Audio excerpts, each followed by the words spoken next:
जय गुरुजी, शुक्राना गुरुजी, अनंतम अनंतम शुक्राना गुरुजी। तो ओम नमः शिवाय, शिवजी सदा सहाय। ओम नमः शिवाय, गुरुजी सदा सहाय। ये मेरा फर्स्ट सत्संग है और मुझे कब से मैसेज आ रहे थे कि अपना सत्संग जल्दी शेयर कर। मार्च में समर वेकेशन में मैं अपनी ताई जी यानी कि आंटी जी के साथ मैं उनके घर जा रही थी। तो हम बस में बैठे और रास्ता बहुत ही लंबा था।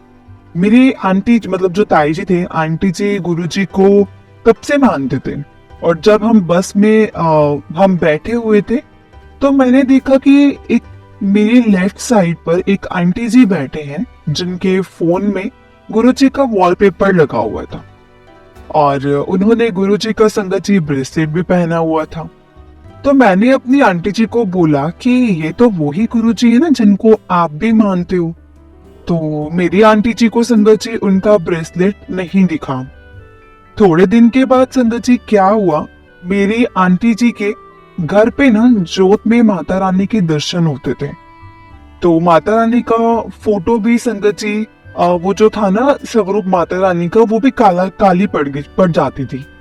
तो उससे देखकर मैं डर गई और आंटी जी ने बोला कि डरो मत, मां कहेंगे तुम्हें, तो तुम डरो मत इस चीज को लेकर के।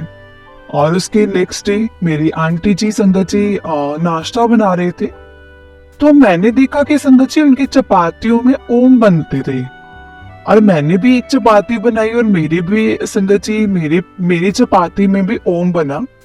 और मैंने अपनी आंटी जी को बोला कि देखो मेरी चपाती में भी बना है। और उन्होंने मुझे बोला कि इसके लिए पहले परीक्षा देनी पड़ती है। उस टाइम मुझे संगत जी फेल हुआ कि तू शिव जी को तो मानती है और तो गुरु जी को भी मानना स्टार्ट कर। फिर अप्रैल में मैं अपने घर आई तो मैंने गुरु जी का मंत्र जाप करना ना स्टार्ट कर दिया। और समर के दिन थे तो मैं इवनिंग को मंत्र जाप करती थी और मेरे घर के मंदिर से संगत जी ठंडी ठंडी हवा आती थी।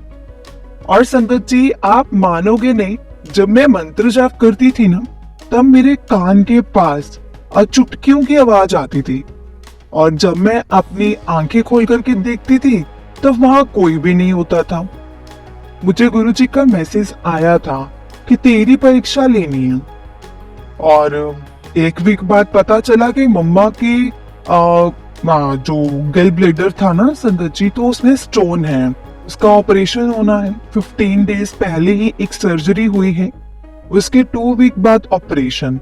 तो संगत जी मैं बहुत रोई कि मेरी मम्मा को जल्दी ठीक कर दो गुरुजी, जल्दी ठीक कर दो। 7 जुलाई को गुरुजी के बर्थडे पे मैंने गुरुजी से संगत जी गुरुजी के छोटे मंदिर जाना था। मैंने अपने मामू यानी मैंने अपने अंकल को बोला था कि हम दोनों गुरुजी के मंदिर जाएंगे। और अचानक से संगत जी उनको कोई जरूरी काम आ गया, वो नहीं जा पाएंगे। तो संगत जी मैंने गुरुजी को बोला कि गुरुजी प्लीज मुझे बुला लो, प्लीज मुझे आना है आपके पास, प्लीज बुला लो। तो संगत जी उसके बाद मैंने गुरुजी को बोला प्लीज गुरुजी आप मेरी भी सुन लो, मेरी मतलब संगत जी उसी टाइम पे जैसे मैंने सुना ना और मैंने बोला तो गुरुजी ने मेरी सुन ली। तभी मेरी ताई जी आंटी जी की कॉल आई कि मानसी चले गए गुरुजी के मंदिर। तो मेरी मम्मा ने बोला कि नहीं मतलब उसके अंकल को कोई जरूरी काम आ गया है, तो मतलब आ गया और अब उसने नहीं जाना। तो मेरी आंटी जी ने बोला कि कोई बात नहीं, तुम उसे कह दो कि गुरुजी के मंदिर चलने के लिए तैयार हो जाए। और संगत जी तब मैं बहुत खुश हुई, बहुत खुश हुई। जय गुरुजी, शुक्राना गुरुजी।